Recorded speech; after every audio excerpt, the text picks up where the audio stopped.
Harambee! Neno hili si hivyo. Mambo ni matatu. Ladies and gentlemen, good evening and welcome back to our channel once again. And it is my hope and prayer that the video is going to find you guys in good health. Personally, I am fine, as you can see. Kisumu is fantastic, and maybe you could also let me know where you are watching the video from.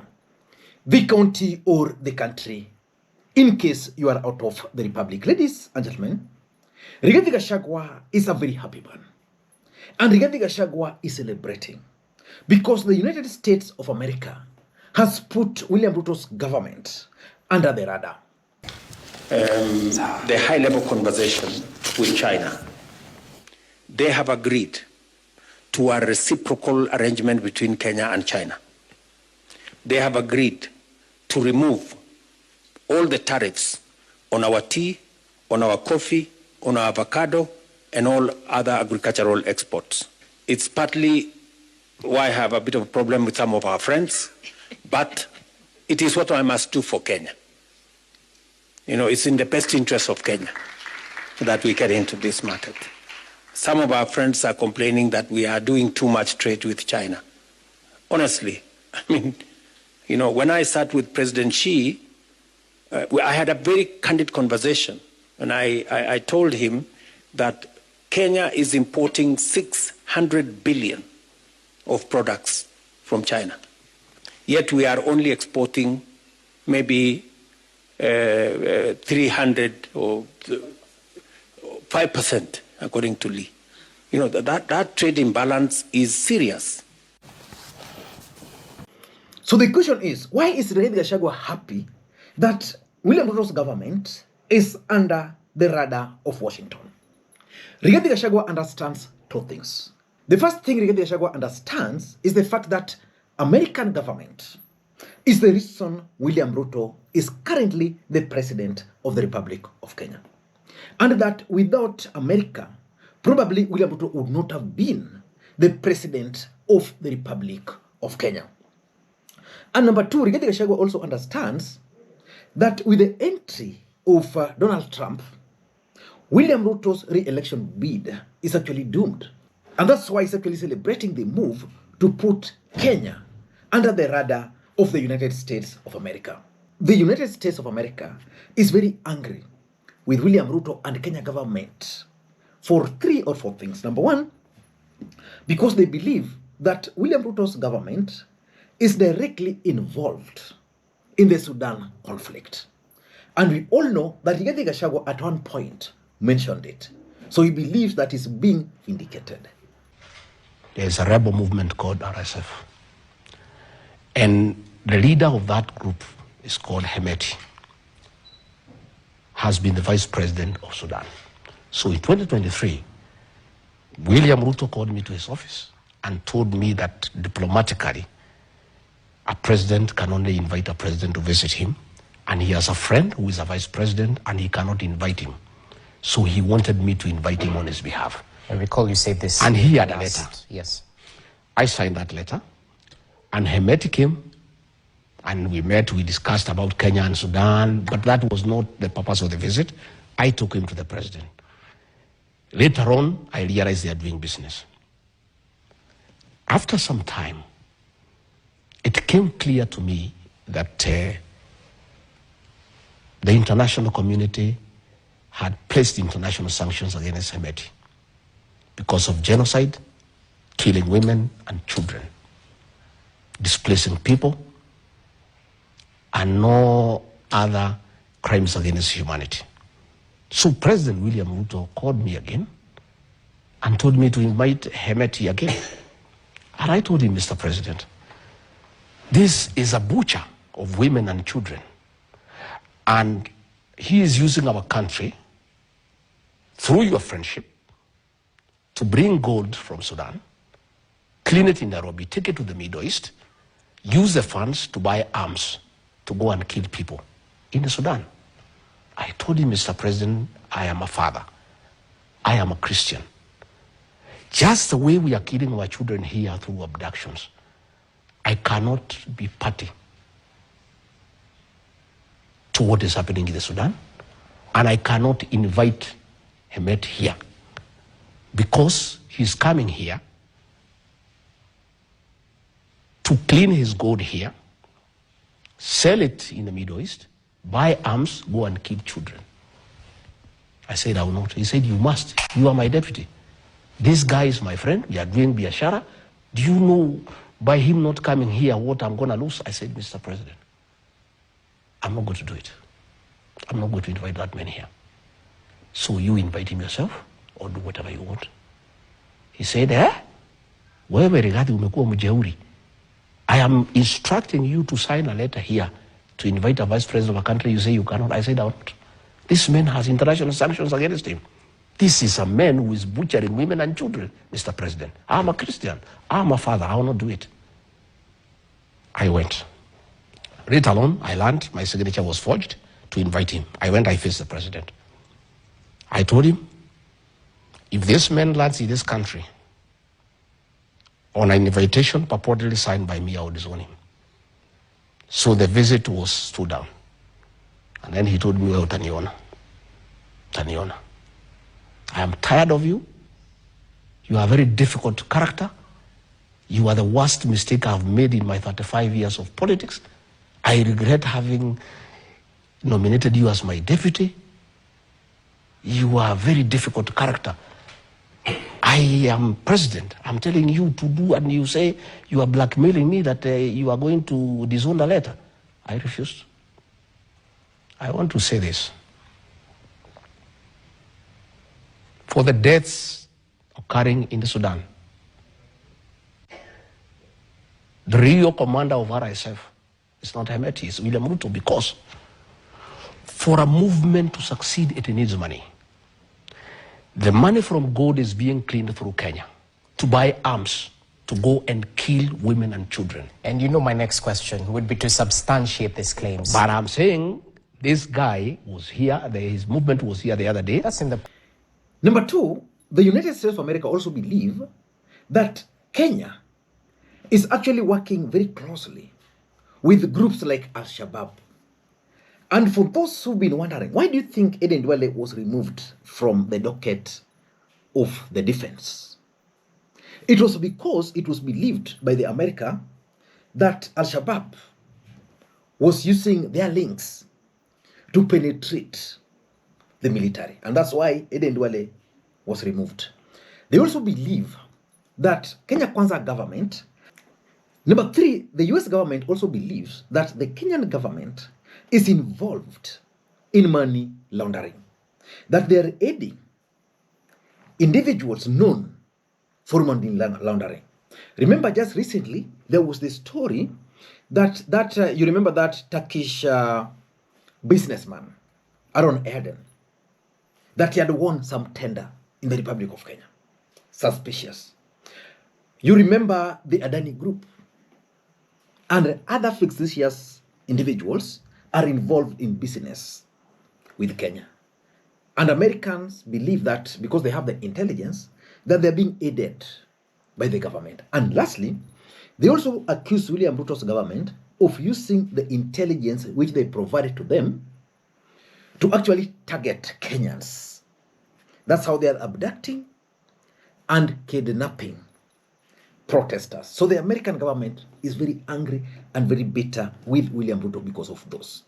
In this video, I want us to go through a statement which Rigathi Gachagua issued following the information that American government has put William Ruto's government under the radar. I'll do a comprehensive analysis about the move in Washington. Before we do that, for those who are watching this channel for the first time, please take a second or two, click that subscribe button so that next time we produce a video like this, YouTube will automatically notify you. And to the subscribers, I want to continue thanking you guys for your continued support. Because without that support, this channel cannot be where it is. Ladies and gentlemen, for those who've been following this channel, there's a time we did a video about William Ruto and the Sudan conflict.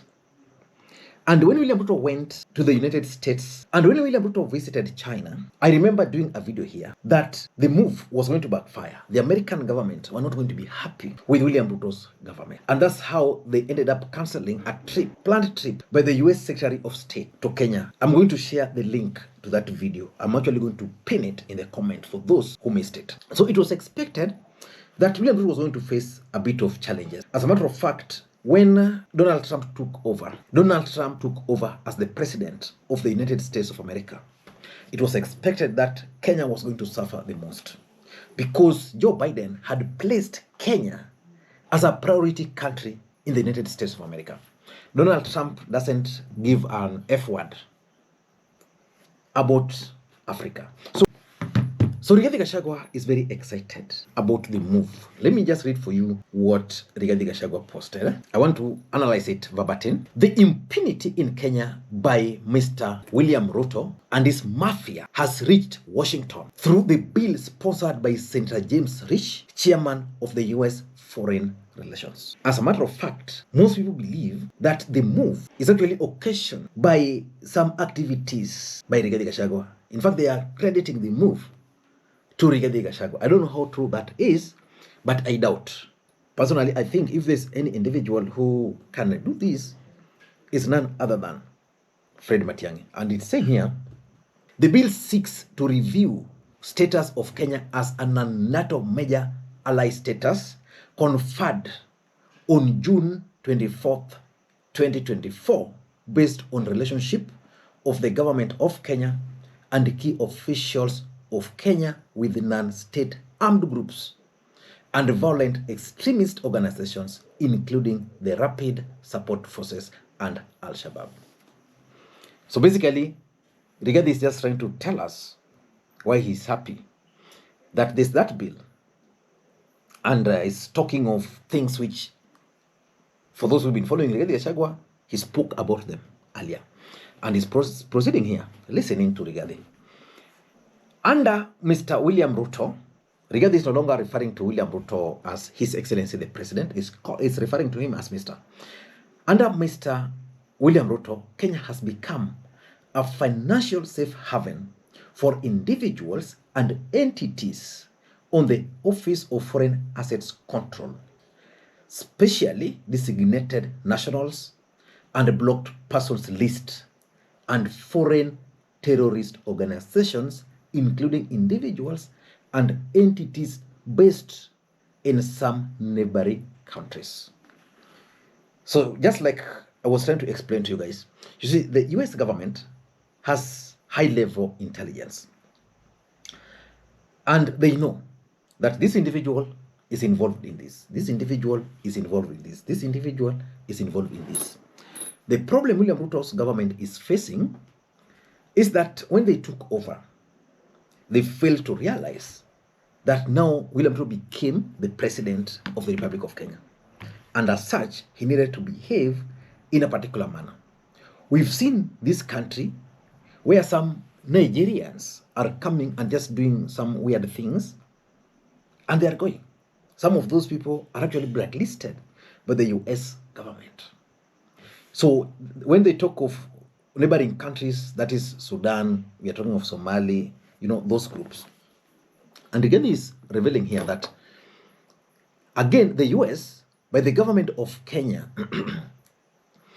again, the use by the government of Kenya of US security assistance and intelligence support and sharing, including potential impact on state and unstate sponsored actions against civilians to abduct, torture, rendition, and cause violence against civilians. You see, why Rigathi is happy is because at some point he alleged that a squad of 101 officers had been formed. And the intention of that squad was basically to try and suppress the opposition. And the US government has not put this under the radar. In my considered opinion, it is very clear that some individuals, either within the country or without the country, went and provided some of this information to the senator who is supposed to file this bill. And Rigathi is proceeding here. Mr. Ruto, we warned you on Sudan Rapid Support Service and Al-Shabaab. We asked you to bar international crooks and foreign terrorist organizations and individuals from Kenya. So it means it's something which probably at the cabinet level they discussed. That's according to what Rigathi is trying to reveal to Kenyans here. And Mr. Ruto, Kenyans ask you to stop extrajudicial killings, unnecessary force, and violence against civilians using state-sponsored militia, police brutality, forced abductions and disappearances, illegal detentions, and blatant use of human rights. Within 90 to 180 days, within which the Secretary of State, Secretary of Defense, Director of U.S. National Intelligence will report back to the U.S. Senate, I call on all Kenyans to heighten advocacy to international community on the ills that are happening in the country until we have Kenya we want. So which means this is not taking a political angle. The civil society, which William Ruto has been fighting. The other day I saw William Ruto nominating Dr. What is the name? Ojwang. Duncan Ojwang, a brilliant fella who is a UDA operative, to chair the Kenya Human Rights Commission. Those are the reasons why the US government are trying to stop Ruto. You know why? Someone like Duncan Ojwang has been supporting some of this evil.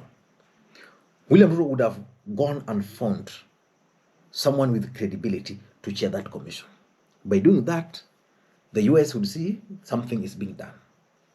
And we will not sit pretty and watch our country slip into anarchy, cynicism, and dictatorship. Kenya stands to lose big in defense and security strategic partnership in research, security training, defense, military support, regional security roles with the USA, and enhance bilateral relations.